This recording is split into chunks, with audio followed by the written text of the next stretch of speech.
Hey, what's up, guys? Welcome back to another Operation Arsenal review. I was this close to not doing this, but my God, the stream was amazing. Thank you so much to everyone coming out.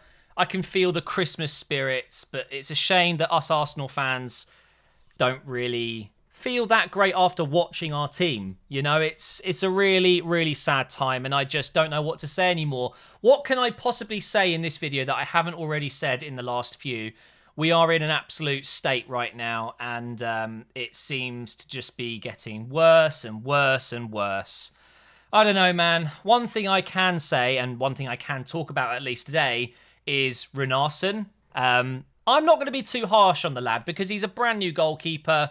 He was playing in a relatively average team in the French league.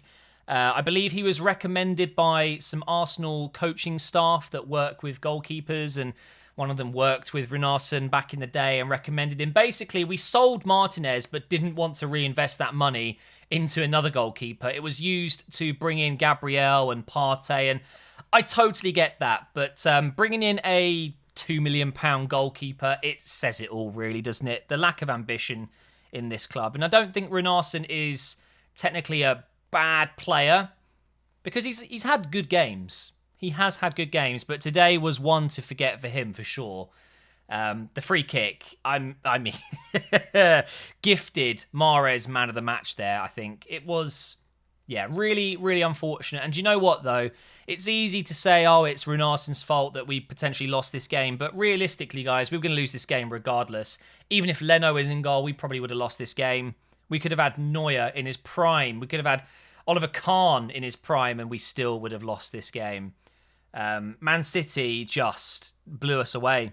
They've got better players that are third in line in each position than we have that are first in line. That says it all. They're a league above us, maybe leagues above us, and it showed today. Just shambolic defending. Okay, look, this is the thing I really want to talk about. Hashtag free Saliba.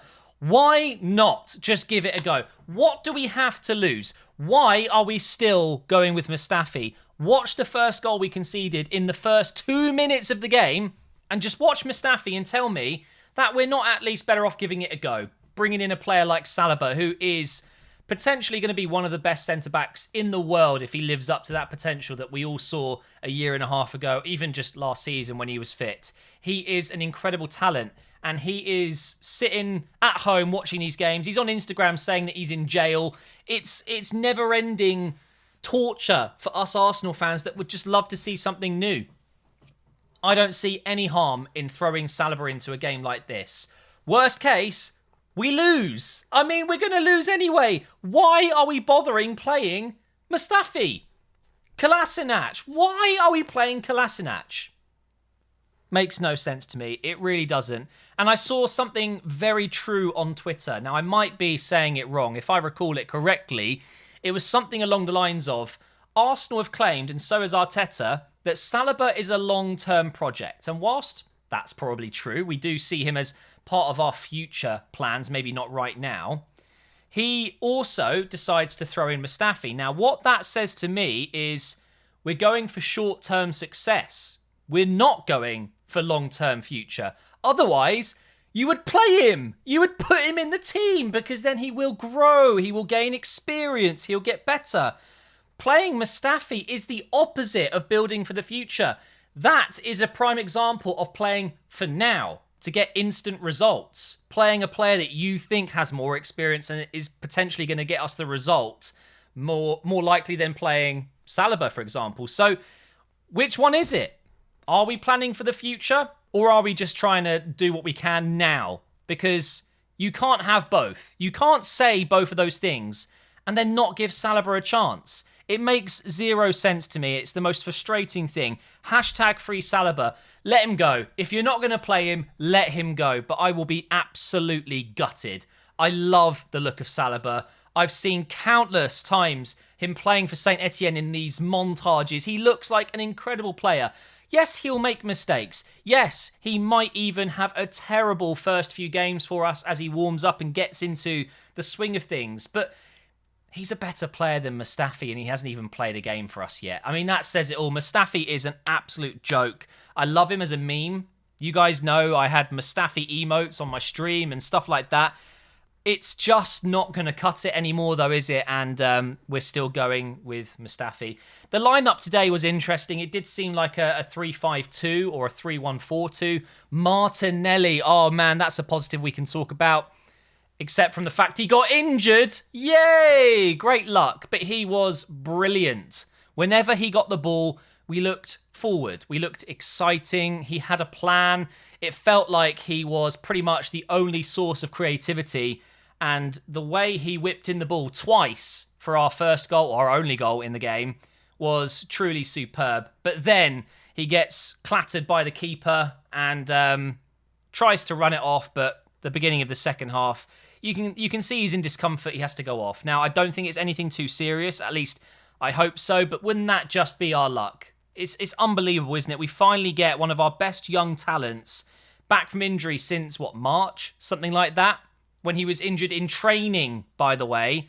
Just rotten luck. And then he gets injured in his first start back. I mean, it's just horrendous. And you could see him in tears. He thought that was it. And it could be. What if he's out for weeks, months? It would be a travesty. But he was a shining light today. He was brilliant. And it's great to watch him. I love Martinelli. A lot of the blame, again, is going to be put on Arteta. I know a lot of people will be asking me where I sit with Arteta. I have the same exact response as I've had over the last few videos. There is no point in sacking Arteta at this point. We've seen his system can work, whatever system that is. He's able to get results with this squad, and technically we have got a better squad now than we had. They're not playing well, but we do have Gabriel coming in and Partey to come back, and there is no doubt in my mind that Arteta will and can get the best out of this squad again. But he's going to get a lot of the blame and a lot of harassment online. He's going to be told to leave the club. And yeah, it's not what I believe should be happening. It's the worst thing we could do now is shake up the management. There's no way that that's a positive thing. It's not going to it's not going to help us in any way. For example, today, yes, it was 4-1, but let's say we lost 2-1 and we start blaming Runarsson. He's going to get the blame. Arteta will get the blame because a goalkeeper can't catch a free kick. These are the kind of things you've got to remember. He could only do so much on the touchline. He can't run on the pitch and save that free kick. Okay? He can't run on the pitch and defend a cross that Mustafi should be defending. It's not really Arteta's problem if the players are just trash on the pitch. All Arteta can do is set them up as best as he can. Give them insight, give them tactics, direction, and that's what Arteta does best. You hear it from the players. There is no more detail required. He has everything on lockdown when he talks to players before the match. He has all the details they need. He sets them up. But if they go on the pitch and underperform and play like half the player they are, looking at you, Aubameyang, it's not really his fault. But he will, of course, get most of the blame, which is it's a bit unfair, really, isn't it? In other news, I guess, Gabriel fell into a bucket of bleach and his hair has gone a bit crazy. Cedric Suarez, whatever you want to call him, was decent. Willock didn't do too much. El Neni was just running around with no direction, it felt like. Maitland-Niles gave away the ball 100 times. Ceballos was average, but there was one moment, I have to say this in the video because maybe not a lot of people clocked it, but when we scored to make it 1-1, just watch Ceballos. His reaction was so nice. He literally collapsed to the floor and celebrated. He was so relieved, and he shows a lot of passion. You've got to give him that. He generally wants the club, or genuinely, I should say, wants the club to do well. And that was a real touching moment for me. I was watching it on stream, and you would have seen my reaction to that. I love to see that. You know, this is my club, and I love this club to bits. And Ceballos did exactly what I would do in that situation when all of a sudden there was a bit of hope. He literally collapsed when that ball went in, celebrating. He was smashing the ground with his hands. Like he is a very passionate player, and there is quality there. He's a good player. Unfortunately, he's not an Arsenal player. He will be going back to Real Madrid at the end of the season, and I don't think we'll get him permanently. I don't think we'll loan him again. I think this will be it for him. Is he good enough to play for Arsenal? Probably right now, yes. But when we're trying to get where we want to go, maybe not. But I had to point that out. Lacazette had the goal, of course, but again, really didn't do too much. We were outclassed, outplayed by a very strong Man City team, and we bow out of the EFL Cup, which, I mean, to be fair, we all saw this coming, and I don't think really any Arsenal fans will care. I think that's the least of our worries right now. Our priority has to be getting our form back in the Premier League and focusing on the Europa League, because there is hope that somehow we could actually get into the Champions League if we win the Europa League, and there's nothing stopping us from doing that. We can do it. We just need to turn it around and start playing better football in the league. We're doing okay in the Europa League, but we haven't played big teams yet, so lots of things can still change, guys. I still have faith in the manager.